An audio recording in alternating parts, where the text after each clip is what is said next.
Welcome back बच्चों, कैसे हैं आप लोग। उम्मीद करता हूं आप लोग बहुत अच्छे होंगे। बच्चों आज के इस वीडियो में हम लोग बात करने वाले हैं चैप्टर नंबर 8 का जो पहला एक्सरसाइज है उसका क्वेश्चन नंबर 9। ये क्वेश्चन बहुत ही इंपॉर्टेंट क्वेश्चन है बच्चों, और जो मैं मेथड आज आप लोगों को बताने वाला हूं वो मेथड थोड़ा सा अलग होने वाला है। यानी कि जैसे आप लोगों को आपके टीचर्स बताए होंगे स्कूल के, उससे मैं थोड़ा सा अलग मेथड बताने वाला हूं। और अगर आपको मेथड अच्छा लगेगा तो अपने फ्रेंड्स के साथ जरूर ये वीडियो को शेयर करेंगे। तो चलिए जल्दी से देखते हैं कि क्वेश्चन नंबर 9 में क्या बोला गया है। क्वेश्चन में बोला गया ये है बच्चों कि इन अ ट्राइंगल एबीसी, यानी हमारे पास एक ट्राइंगल है जिसका नाम है ABC, right angle at B. यानी कि वो ट्राइंगल जो है वो एक राइट एंगल ट्राइंगल है, और राइट एंगल कहां पर है? बी पर राइट एंगल है। ध्यान से सुनेंगे, है ना। हमारे पास एक राइट एंगल ट्राइंगल है। चलो पहले मैं राइट एंगल ट्राइंगल यहां पर बना लेता हूं छोटा सा। एक मिनट, एक राइट एंगल ट्राइंगल बना लेते हैं सबसे पहले हम लोग। ये एक लाइन बन गया, ये एक लाइन बन गया हमारा, और यहां से मैं एक और लाइन बना देता हूं। अब ये एक राइट एंगल ट्राइंगल बन गया है। इस राइट एंगल ट्राइंगल में राइट एंगल कहां पर है ये बोला गया है बच्चों, बी पर राइट एंगल। तो जहां पर ये राइट एंगल दिख रहा है वहां पर मैं बी नाम दूंगा। और अब बच गया है ए और सी। तो ए और सी आप लोग जहां भी आपकी इच्छा हो वहां दे सकते हो। तो मैं ए यहां दे देता हूं और सी यहां नाम दे देता हूं, ठीक है। If 10a is equal to 1/√3, इसमें बोला गया क्वेश्चन में ये है कि 10a का जो वैल्यू है वो बराबर है किसके? 1/√3 के। Then find the value of sine A cos C plus cos A sine C, और दूसरा दिया है cos A cos C minus sine A sine C. ये क्वेश्चन को हम लोगों को बनाने का तरीका ये बताया गया था कि अपन सबसे पहले साइन ए निकालेंगे, कॉस ए निकालेंगे, फिर साइन सी निकालेंगे और कॉस सी निकालेंगे। यानी 4 वैल्यू हम लोग पहले फाइंड करेंगे, और जो भी वैल्यू आएगा साइन ए का, कॉस सी का, यहाँ पर वैल्यूज को, सारे वैल्यूज को पुट करेंगे, और उसके बाद फिर लास्ट में क्या कर देंगे? प्लस कर देंगे। ये मेथड हम लोगों को बताया गया था बच्चों। मैं क्या करने वाला हूं, मैं इस ट्रिग्नोमेट्रिक टेबल यहाँ पर जो आपके बगल में दिख रहा होगा, उस ट्रिग्नोमेट्रिक टेबल का इस्तेमाल करके इस क्वेश्चन को बनाना चाहता हूं। देखिए कैसे। 10a का जो वैल्यू है वो 1/√3 दिया है। तो आप ये देखिए कि 10 में 1/√3 कब आता है? तो देखिए 10 में 1/√3 यहां पर दिख रहा है, और एक कौन से डिग्री में दिख रहा है? यहां पर 30 डिग्री में दिख रहा है। तो मैं इसको लिख सकता हूं 10a बराबर 10/30। यानी a का जो वैल्यू है वो किसके बराबर हो जाएगा? a का जो वैल्यू है वो 30 डिग्री के बराबर हो जाएगा। तो यहां पर देखिए मैंने a का वैल्यू निकाल लिया जो कि किसके बराबर है? 30 डिग्री के बराबर, और b तो राइट एंगल है यानी ये 90 डिग्री होगा। अब हमको पता है कि angle a plus angle b plus angle c जो होगा वो 180 डिग्री के बराबर होता है। कोई भी ट्राइंगल का जो तीनों एंगल का जो सम होता है इंटीरियर एंगल का, वो 180 डिग्री होता है। हम लोग 9th क्लास में पढ़े थे।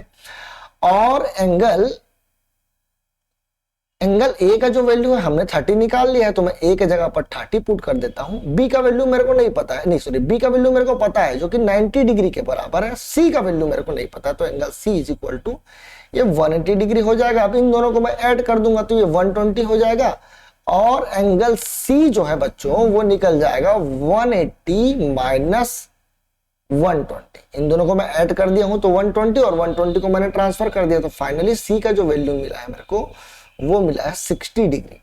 तो मैंने तीनों एंगल निकाल लिए हैं। ए भी मेरे को पता चल गया है, बी भी मेरे को पता था पहले से ही, और सी भी मेरे को पता चल चुका है। अब मैं क्या करूंगा, जो मेरे को क्वेश्चन बोला गया है, जैसे पहला क्वेश्चन में बोला गया था क्या निकालने के लिए?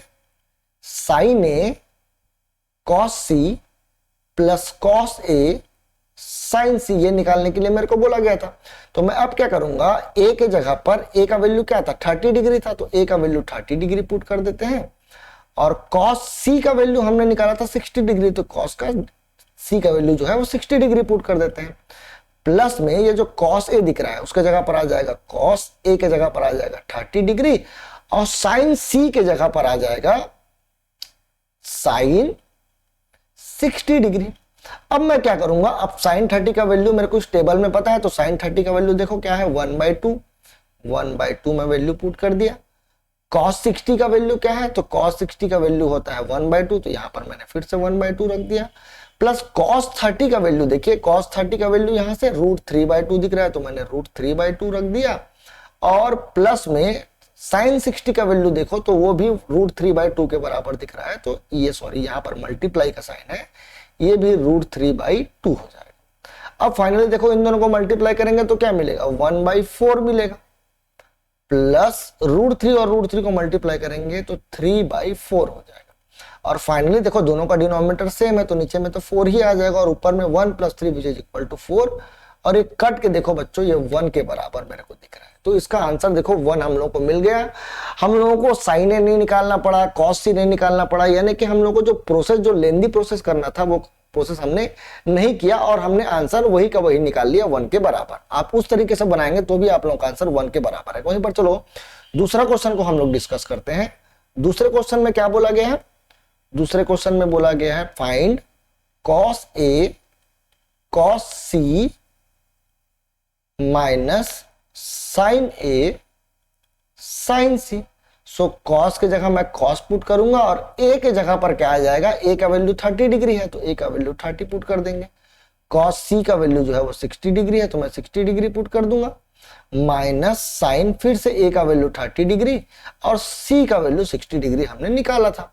अब देखिए cos 30 का वैल्यू कितना है, cos 30 का वैल्यू √3/2 है और cos 60 का जो वैल्यू है वो भी किसके बराबर है, सॉरी वो बराबर है cos 60 का जो वैल्यू है 1/2 के बराबर, तो यहां मैंने 1/2 लिख लिया, माइनस साइन 30 का वैल्यू 1/2 है इंटू साइन 60 का वैल्यू √3/2 है।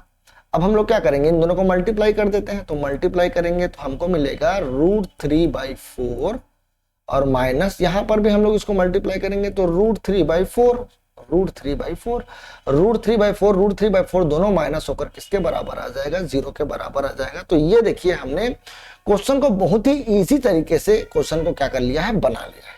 उम्मीद करता हूं आपको वीडियो अच्छा लगा होगा, अगर अच्छा लगा हो तो प्लीज अपने फ्रेंड्स के साथ जरूर शेयर करें।